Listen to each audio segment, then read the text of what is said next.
Assalamualaikum warahmatullahi wabarakatuh. Bismillahirrahmanirrahim. Al-Fatihah ala niyatil futuh wal munuh wal rusuh wa taubatil nasuh wa salahil qalbi wal jasadi wal ruh wa ila hadratin nabi sayyidina wa maulana Muhammadin sallallahu alaihi wa alihi wa sallam wa ashabihi wa azwajihi وذريته وأهل بيته وأنصاره وأصهاره ثم إلى أرواح جميع الأنبياء والمرسلين والملائكة المقربين وثم إلى روح خصوصا نبي الله خضر أبو العباس بليام الملكن عليه السلام وثم إلى أرواح جميع الخلفاء الراشدين ساداتنا أبي بكر وعمر وعثمان وعلي وكافة العشرة المبشرين بالجنة رضي الله تعالى عنهم وأرضاهم أجمعين وثم إلى أرواح جميع الأولياء والشهداء والصالحين والأئمة المجتهدين والعلماء العاملين ثم إلى روح خصوصا الشيخ محمد نواوي بن عمر البنتني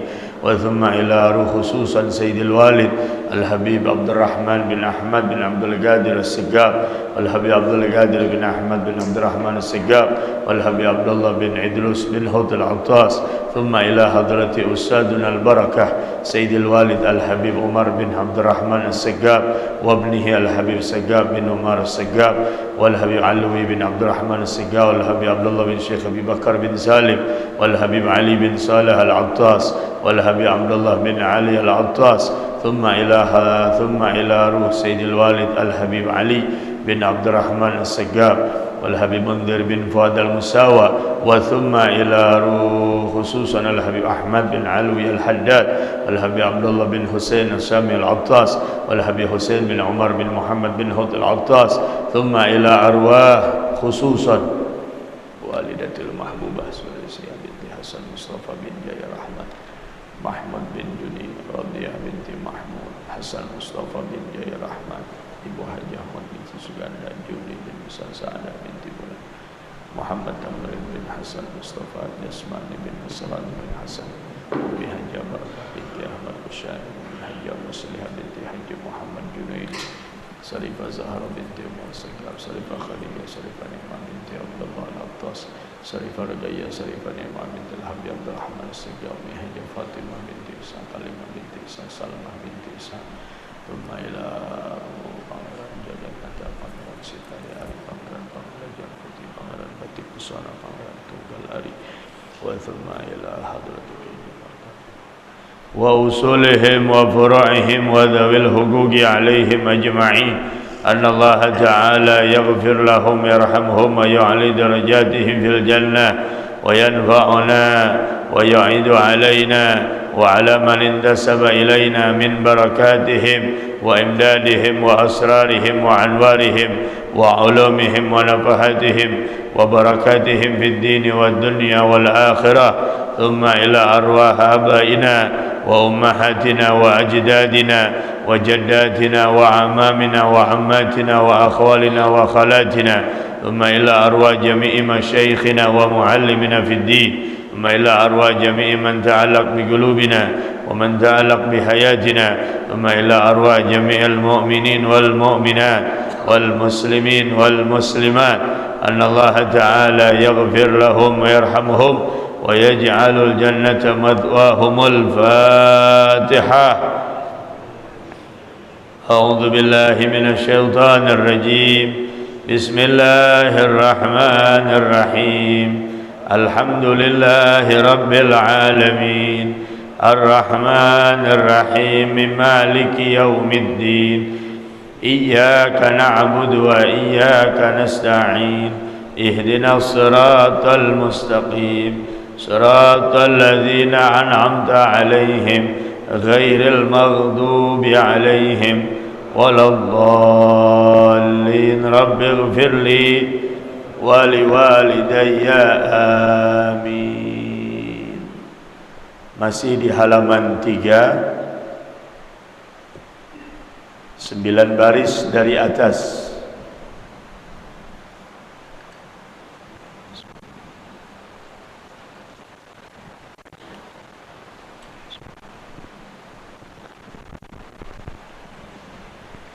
Halaman 3, 9 baris dari atas sebelah kanan. Wasiyanatu nafsiha min an tuti'a firashahu ghairah. Bismillahirrahmanirrahim. Alhamdulillahilladzi hadana lihadza wa ma kunna linahtadiya laula an hadana Allah. Allahumma salli wa sallim ala sayyidina Muhammadin wa ala ali sayyidina Muhammad miftahi babi rahmatillah adada ma fi ilmillah salatan wa salaman daimaini bidawami mulkillah amma ba'du.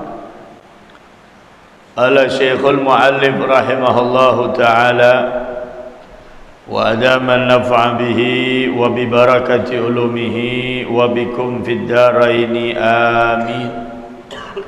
رضي الله تعالى عنكم وقال رضي الله عنه. رب اشرح لي صدري ويسر لي أمري واحلل عقدة من لساني يفقه قولي. سبحانك لا علم لنا إلا ما علمتنا إنك أنت العليم الحكيم ولا حول ولا قوة إلا بالله العلي العظيم. يا فتاه يا عليم افتح علينا فتحا قريبا.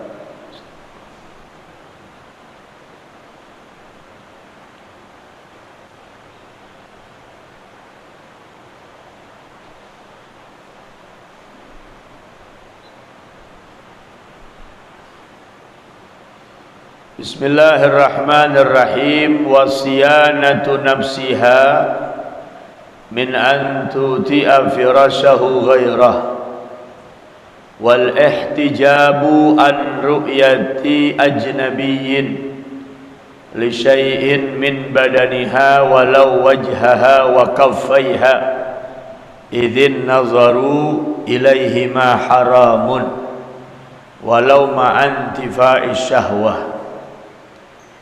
wal fitnatu wa tarku mutalabatiha lahu bima fawqal hajah walau alimat qudratahu alaih wa ta'affufuha an tanawuli ma yaksibuhu minal malil haram wa adamu kadhbiha ala haidiha wujudan wa inqita'an. Masih lanjutan mengenai judul kewajiban seorang istri terhadap suaminya. Yang berikutnya, wajib atas istri siyanatu nafsiha, menjaga kehormatan dirinya, min an tuti'a firasyahu ghairah, bahwa jangan sampai dia melakukan tindakan serong. Menjaga kehormatan, memelihara dirinya daripada melakukan pengkhianatan atau serong dengan laki-laki lain. Itu kewajiban seorang istri, untuk dia selalu menjaga dirinya daripada tergoda atau main serong dengan laki-laki yang bukan suaminya. Wal ihtijab, yang berikutnya al ihtijabu, perempuan pun wajib ihtijab, menutup diri, menutup auratnya, an ru'yati ajnabiyyin li syai'in min badaniha. Wajib bagi wanita, wajib bagi perempuan, ihtijabu, menutup diri, menghijab dirinya daripada pandangan laki-laki lain. Sudah kemarin bahwa jika kita ingin selamat, jangan banyak keluar rumah. Lebih baik perempuan banyak berdiam di rumah, dan jangan banyak keluar rumah kecuali sesuatu yang penting, yang memang kita harus keluar. Mungkin menuntut ilmu atau silaturahim, atau ingin membeli sesuatu keperluannya. Selesai daripada itu, hendaknya dia segera untuk balik lagi ke rumah. Itu. Wal ihtijab, menjaga dirinya,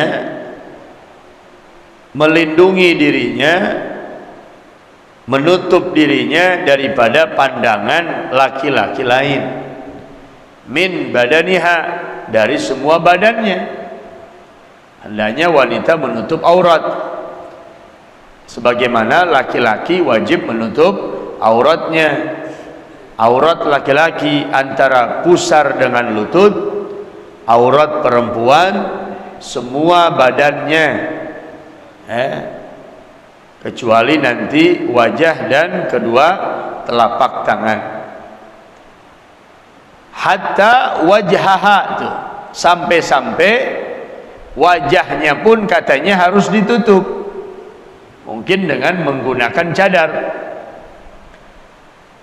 Wa kaffaiha, kedua telapak tangannya. Ini madhab selain daripada madhab Imam Syafi'i. Kalau madhab Imam Syafi'i, wajah dengan kedua telapak tangan masih boleh kelihatan. Tapi selain daripada itu haram hukumnya. Wanita terbuka dia punya aurat, semua anggota badannya, kecuali dua tadi, hanya wajah dengan kedua telapak tangan. Jadi kakinya pun wajib ditutup. Ya mungkin dia mengenakan gamis atau abaya, mengenakan jilbab, kakinya pun harus ditutup dengan menggunakan kaos kaki, gitu. Idzin nazaru ilaihima haramun walau ma'antifa'i syahwah wal fitnah, karena memandang wajah dan kedua telapak tangan ada ulama menyatakan itu haram meskipun tidak ada syahwat ataupun tidak ada fitnah.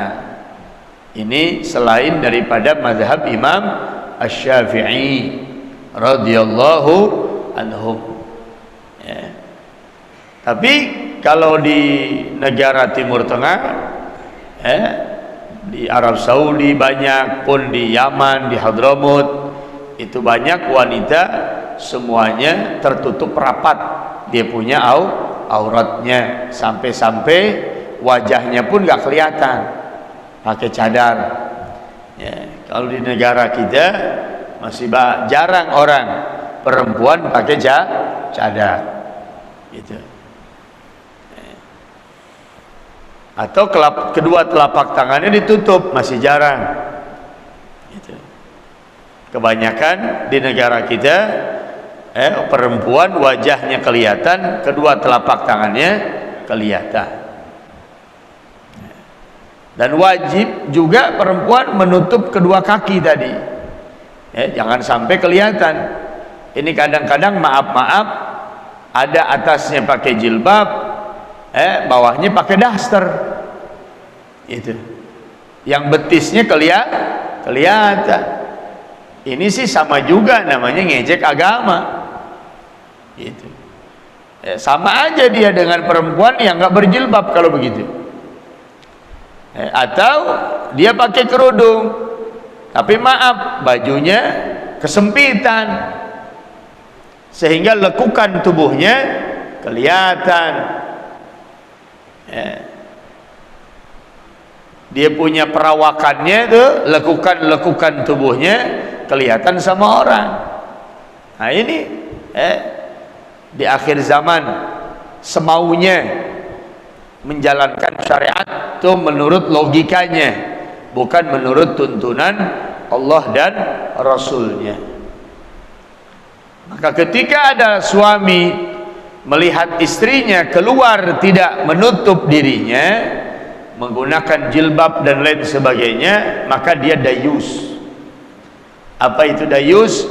Laki-laki yang tidak ada sifat cemburu kepada istrinya di saat dia keluar, laki-laki lain boleh memandang istrinya. Nah, ini orang yang akan dikategorikan dayus, yang akan masuk ke dalam nerakanya Allah Subhanahu wa ta'ala. Wajib kita selaku suami memberikan teguran keras kepada istri manakala mereka keluar rumah tanpa menggunakan penutup aurat. Yang selanjutnya, watarku mutalabatiha lahu bima fawqal hajah walau alimat kudratahu alaih.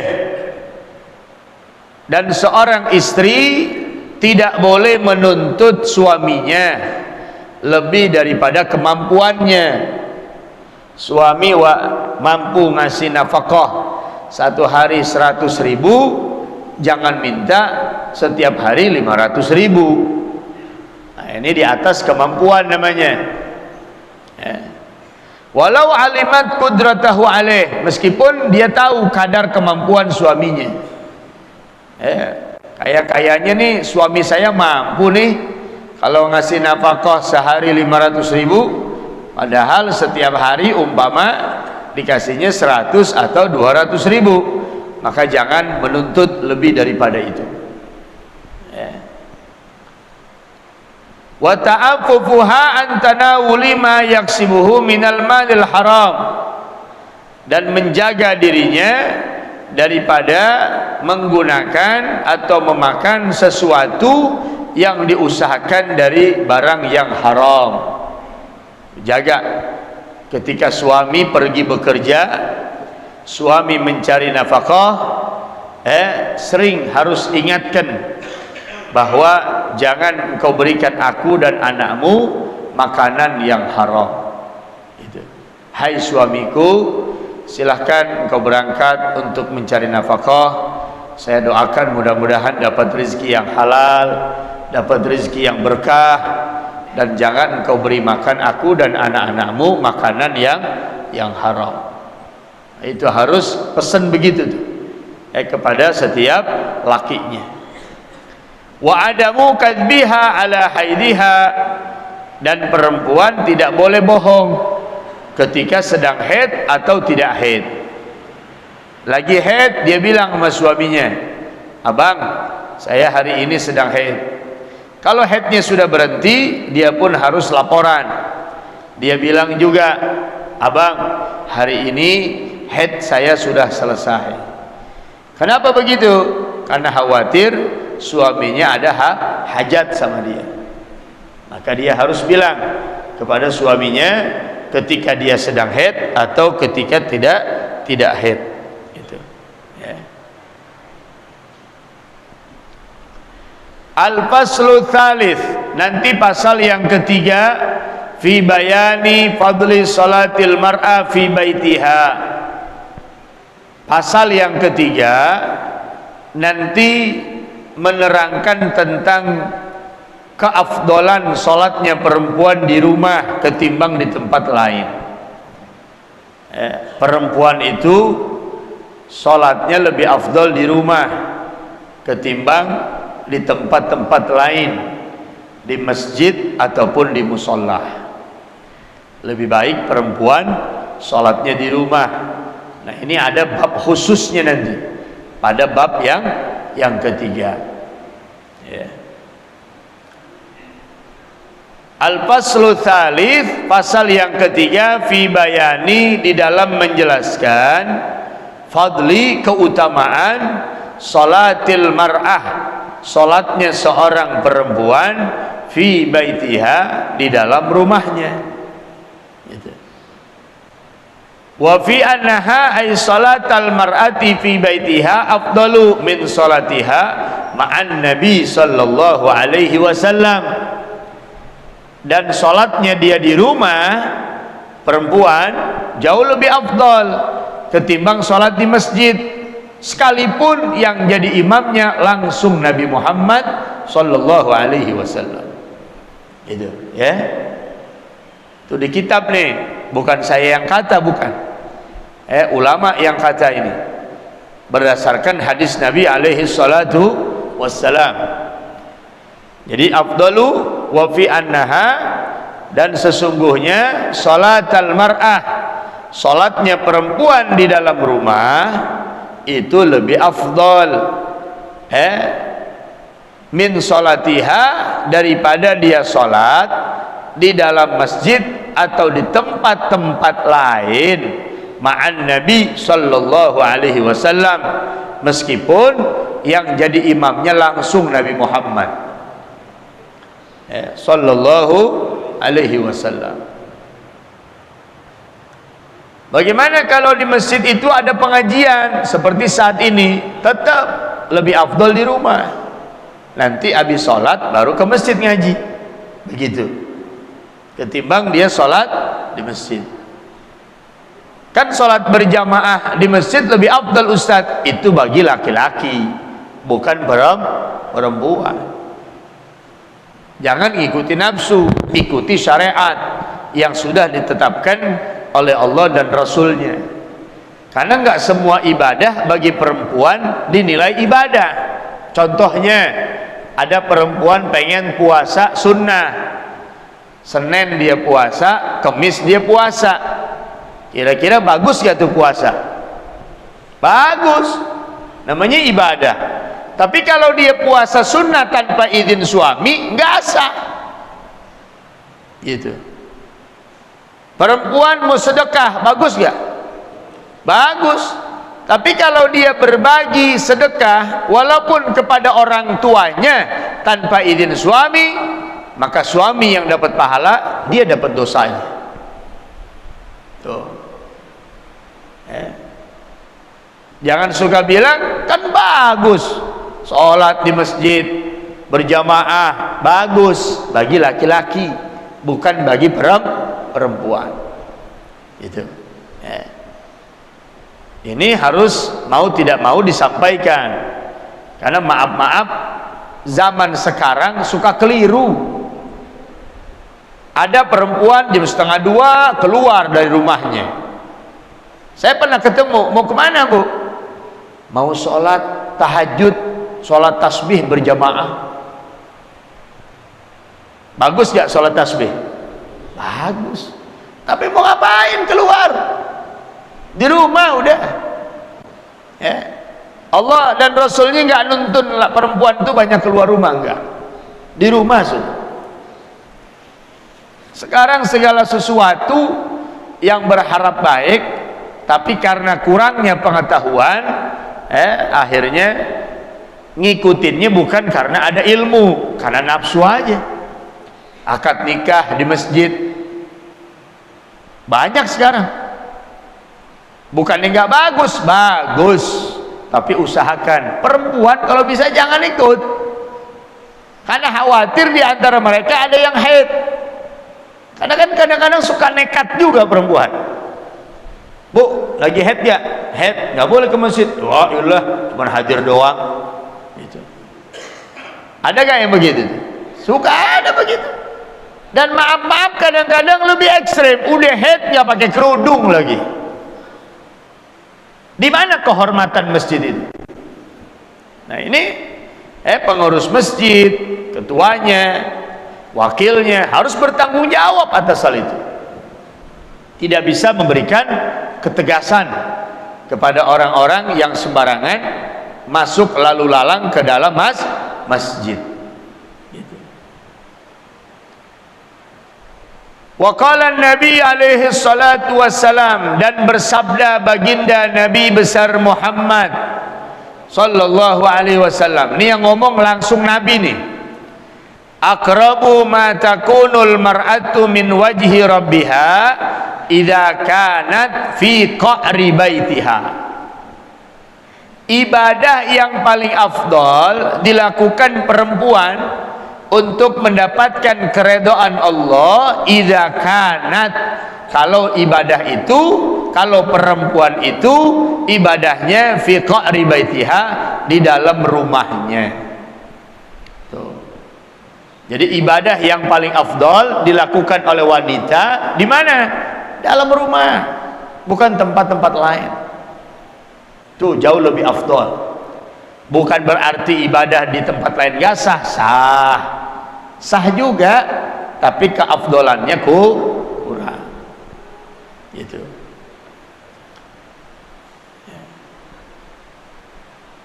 Wa inna salataha fi sahni dariha afdalu min salatiha fil masjid. Lihat tuh kitabnya. Ini hadis Nabi nih. Wa inna salataha, sesungguhnya salatnya perempuan di dalam rumahnya afdal, lebih afdal min salatiha fil masjid, daripada salatnya dia di masjid manapun. Itu. Apalagi sampai waktu duha ada keluar ibu-ibu kadang-kadang. Apalagi bulan Ramadan tuh, ya kan? Suka banyak, Bu, pada mau mana pagi-pagi jam 8, jam 9 mau intikaf di masjid gitu. Bagus, bukan gak bagus, tapi kalau tidak mengikuti syariat Nabi mau ngikutin siapa? Lah kalau omongan Nabi aja nggak didengar, bagaimana omongan orang lain? Nabi yang bawa syariat nggak didengar, apalagi ucapan orang lain. Wa inna salataha, sesungguhnya salatnya perempuan di dalam rumah, di ruang tamu dia salat, itu perempuan di rumahnya, itu jauh lebih afdal ketimbang dia salatnya di dalam masjid. Wa salataha fi baitiha, dan salatnya di dalam kamar, salatnya dia di dalam kamarnya itu lebih afdol daripada sholat di ruang tamunya. Kan rumah ada ruang tamu, ada kamar, ada dapur, ada gudang. Nah itu sholatnya dia di kamar jauh lebih afdol ketimbang sholatnya di ruang tamu. Sholatnya dia di ruang tamu lebih afdol daripada sholat di musola atau sholat di masjid. Gitu. Kalau laki afdolnya di masjid. Kalau laki kebanyakan sholat di rumah, ganti, jangan pakai sarung, pakai mukena. Kalau laki kebanyakan sholat di rumah, usahakan maghrib, isya, subuh sholat di masjid. zuhur, asar. Kalau memang kita nggak sempat, minimal maghrib, isya di masjid, subuh di masjid. Jangan 5 waktu di rumah, ganti pakai mukena kalau begitu. Lah ini lakinya nggak ke masjid, malah bininya yang ke masjid. Kalau gitu tukeran, bininya pakai koko, pakai sarung, lakinya pakai mukena gitu. Ibadah boleh saja, bahkan wajib, bagus, tapi ikuti syariat. Yang punya syariat ini Allah sama Rasulnya, ikuti apa yang sudah dituntun, apa yang sudah diajarkan oleh baginda Nabi besar Muhammad sallallahu alaihi wasallam, jalani. Jangan karena nafsu kita sholat ibadah. Wa inna sholataha, sesungguhnya sholatnya perempuan fi baitiha, di dalam kamarnya, afdal min sholatiha fi sahni dariha, itu jauh lebih afdal daripada dia sholat di ruang tamunya. Semakin tertutup semakin lebih baik. Itu. Wa inna sholataha fi mukhdaiha, dan sholatnya perempuan di dalam gudang. Mungkin di rumahnya ada gudang, namanya gudang kan jarang dibuka pintunya, jarang kita masuk ke gudang kecuali ada hal-hal perlu aja. Ada yang mau diambil barang di situ, baru kita ke situ. Enggak tiap hari kita ke gudang. Itu perempuan sholat di situ jauh lebih afdol daripada sholat di kamarnya. Gitu. Jadi semakin tertutup semakin lebih afdol. Itu tuntunan yang benar begitu. Ngikutin syariat Nabi. Wal mukhda, dan mukhda bidomil mim. Mukhda itu dengan dommah mimnya, mimnya dommah, mukhda. Bidomil mim, baitun fi baitin, ruangan di dalam ruangan. Artinya rumah yang ruangannya itu tertutup, yang jarang didatangi ruangan itu. Artinya kata lain yaitu gudang, tempat menyimpan barang-barang yang tidak terpakai. Itu jauh lebih afdal begitu keadaannya, ketimbang dia sholat di dalam kamarnya, padahal kamar udah tertutup tuh, apalagi kamar pribadi yang jarang orang masuk ke situ. Jangankan orang lain, anak ketika pengen masuk ke kamar orang tua harus ketok pintu, jangan main buka aja tuh pintu. Adab etika anak ketika masuk ke kamar orang tuanya harus dia ketok pintunya. Jangan main buka. Itu anak kandung, nggak boleh sembarangan masuk. Apalagi orang lain, artinya tertutup. Tapi jauh lebih afdol di dalam gudang ketimbang di dalam kamarnya. Gitu. Oke, ikuti syariat.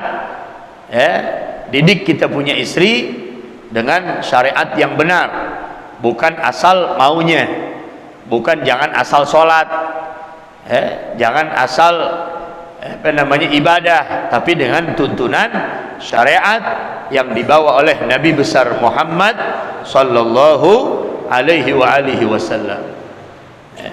Bukan gak bagus, bagus dimanapun kita ibadah bagus, tapi ingat keafdolannya belum tentu dapat.